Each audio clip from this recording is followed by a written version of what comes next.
इस एपिसोड की शुरुआत में हम देखते हैं कोकू को। कोकू कहता है प्लीज मुझे सुपर सैयन 5 पर जाने पर मजबूर मत करो, पर ब्रोली को जैसे कोई फर्क ही नहीं पड़ता। इवन तो वो यहाँ पर काफी पावरफुल पंचेस बना लेता है। ब्रोली कहता है कैकेरॉट तुम्हें समझ में आना चाहिए कि होल्ड बैक नहीं करना है इस बैटल में। ब्रोली की लेजेंडरी सुपर सैयन 2 का ऑरा ये पूरी तरीके से हर जगह पर घूम रहा था। ब्रोली कहता है होल्ड बैक नहीं करना इसका मतलब है सुपर सैयन 5 भी यूज़ कर सकते हो। कोको इस पॉइंट पर कहता है तुमने सच में मेरे लिए कोई भी रास्ता नहीं छोड़ा। मुझे लगा था कि मैं सुपर सैयन 5 का इस्तेमाल ग्रैंड प्री से बैटल के दौरान करूँगा, पर तुम इसे पहले यूज़ कराना चाहते हो तो चलो ठीक है। वैसे भी तुम्हें ग्रैंड प्रीस्ट जैसे ही एक बीइंग से लड़ाई करनी है तो चलो लिमिट्स को देख ही लेते हैं। गोकू अपना पावर अप स्टार्ट करता है और वो सुपर सैयन 4 के आगे जाने लगता है। गॉड ट्रांसफॉर्मेशंस के बाद वो एकदम से सुपर सैयन 5 का यूज़ करता है, पर उसकी सुपर सैयन 5 ये कुछ अलग थी। उसमें एक अलग ही स्ट्रेंथ थी, किसी ओमनी किंग या फिर ग्रैंड मिनिस्टर की लेवल की। गोकू एक काफ़ी ज़्यादा पावरफुल कामेहामेहा बनाता है और उसे सियाज ब्रोली के ऊपर शूट कर देता है। इस पॉइंट पर ब्रोली का उस अटैक से बचना ये नेक्स्ट टू इम्पॉसिबल था, बट वो यहाँ पर उस अटैक की चपेटे में आ गया था। वो यहाँ पर अपनी टफनेस को बढ़ाने का ट्राई करता है। वो अपनी पूरी बॉडी को स्ट्रांग बना लेता है, हार्ड बना लेता है, ताकि ये उसे ज़्यादा डैमेज ना कर सके। ब्रोली एकदम से अपनी सुपर सैयन 3 में चले जाता है। उसकी सुपर सैयन 3 ट्रांसफॉर्मेशन बाकी सुपर सैयन्स की तरह नहीं है। उसके हेयर्स पूरी तरीके से रेड हो जाते हैं।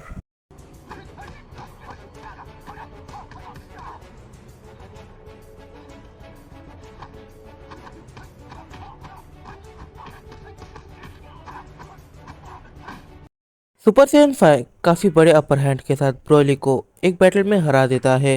इस पॉइंट पर ब्रोली कहता है अगर मेरे पास गलती से भी सुपर सैयन 4 होती तो फिर मैं तुम्हें इजीली हरा पाता, क्योंकि सुपर सैयन 5 ये तुम्हारी लास्ट ट्रांसफॉर्मेशन है। ब्रोली इस पॉइंट पर कहता है कोई ना, काफी जल्द तुम भी मेरी सुपर सैयन 4 को देखोगे ही।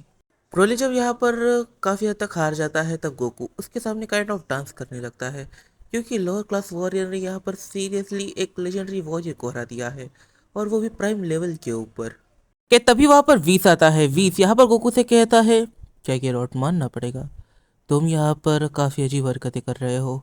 तो तुमने चैलेंज भी मेरे पापा को करा है, ठीक है, तो चलो मेरे फादर से बैटल जीतने के बाद या फिर हारने के बाद हमें लॉर्ड हुकुमो के पैलेस पर जाना है, और वो एक कंप्लीट डिफरेंट मल्टीवर्स में आता है। देखो, तुम्हारी बैटल होने के बाद ब्रोली की बैटल होगी, और इसके बीच बिल्कुल भी रेस्ट का टाइम नहीं दिया जाएगा। इस पॉइंट पर अपने स्टाफ को ओपन करता है और ध्यान से देखने लग जाता है। बीस इस पॉइंट पर कहता है तुम्हारी बैटल ये तब स्टार्ट होगी जब गोहान की बैटल खत्म हो जाएगी। जब गोहान उस लोकेशन पर नहीं होगा तब तुम उस लोकेशन पर जा पाओगे। अब यहाँ पर गोकू वेजिटा समझ नहीं पाते कि आखिर वीस क्या कहना चाहता है, और वीस यहाँ पर स्टाफ में गोकू ब्रोली को दिखाता है क्या सिचुएशन है। गोहान मानना पड़ेगा कि मुझसे पहले 11 गॉड डिस्ट्रक्शंस को हराना ये कोई आसान बात तो नहीं थी, पर तुमने ये कर दी। ओके, पर इन सब में सबसे ताकतवर मैं हूँ। चलो देखते हैं कि क्या तुम गॉड ऑफ डिस्ट्रक्शन के हाईएस्ट रैंक को हरा सकते हो। ये कहकर पीरस काफ़ी ज़्यादा पावरफुल हकाई अटैक बना लेता है। पीरस कहता है हकाई का तुम पर कोई भी वैसा असर नहीं होता, क्योंकि तुम एक इमॉर्टल हो, पर ये काफ़ी हद तक बीम्स की तरह तुम पर अटैक कर सकते हैं। चलो देखते हैं कि क्या तुम वाकई में मेरे इन हकाई अटैक से बच पाओगे। इस पॉइंट पर गोहान एक फाइटिंग स्टांस बना लेता है और एकदम से कहता है देखने वाली बात है कि तुमसे पहले जो 11 गॉड ऑफ डिस्ट्रक्शंस को मैंने हराया वो भी तुम्हारी तरह बात कर रहे थे। ऐसा लग रहा है जैसे कि तुम लोगों के पास कुछ एक डायलॉग्स है जिन्हें तुम लोगों ने रट रखा है, पर क्या ही फर्क पड़ता है। इस पॉइंट पर गोहान भी अपने हाथ में एक काफ़ी ज़्यादा पावरफुल अटैक बनाने लग जाता है, पर यह अटैक काफ़ी हद तक हकाई की तरह होता है। बट यह हकाई अटैक नहीं है। हकाई के आसपास एक टाइप से एक रिंग घूमती है, वो रिंग यहाँ पर मिसिंग है। इस पॉइंट पर जो यहाँ पर वीस है वो यहाँ पर गोकू से कहता है कि गोहान के पास जो फिजिकल स्ट्रेंथ है वो पीरस की लेवल की है या फिर उससे ज़्यादा भी हो सकती है। स्पीड एक काफ़ी बड़ा फैक्टर है जिसकी वजह से पीरस अभी तक गोहान के सामने सर्वाइव कर पा रहा है। गोहान इस पॉइंट पर एकदम से कहता है हाँ वैसे तुम एक डिस्ट्रॉयर हो, तो क्यों ना तुम्हें डिस्ट्रक्शन की ही लैंग्वेज में बताया जाए। उसके बीच ट्रांसफॉर्मेशन का ऑरा एकदम से काफ़ी नेगेटिव हो जाता है। उसका जो ऑरा है वो काफ़ी हद तक शिफ्ट हो जाता है।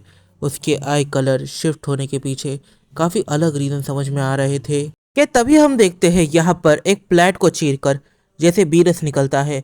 कोहान ने उसे इतना पावरफुल पंच मारा था कि यहाँ पर बीरस एक प्लेट से जाकर टकराता है और उसे चीरते हुए निकल जाता है और वो प्लेट अब डिस्ट्रॉय होने वाला है। कोहन उसी फास्ट स्पीड के अंदर निकल जाता है और वो बीरस के ठीक पीछे ही था। वो स्पीड को बढ़ाता है और बीरस के आगे आ जाता है और उसके सर को काफ़ी ज़ोर से पकड़कर उसे सीधा एक अलग ही जगह पर फेंक देता है। और यहाँ पर जो बीरस है वो भी ख़त्म हो जाता है। लाइक मरता नहीं है बट वो नॉकआउट हो चुका है गोहान के हाथों। और फिर हम देखते हैं ग्रैंड प्रिस्ट गोहान को अपने पास टेलीपोर्ट करते हैं और उसे यहाँ पर टाइटल दे दिया जाता है स्ट्रॉन्गेस्ट फर्स्ट का। और अब वो यहाँ पर एम्प्लॉय हो चुका है एक नई जॉब के लिए जो है यूनिवर्स 7 के अंदर, लाइक अंदर नहीं बट यूनिवर्स 7 के स्ट्रॉन्गेस्ट फर्स्ट की जॉब, जो यहाँ पर अलग अलग टेरिटरीज के अंदर जाकर ये चेकआउट करेगा कि यूनिवर्स 7 सिक्योर है या नहीं। यूनिवर्स 7 बोल रहा हूँ, मल्टीवर्स नंबर 7।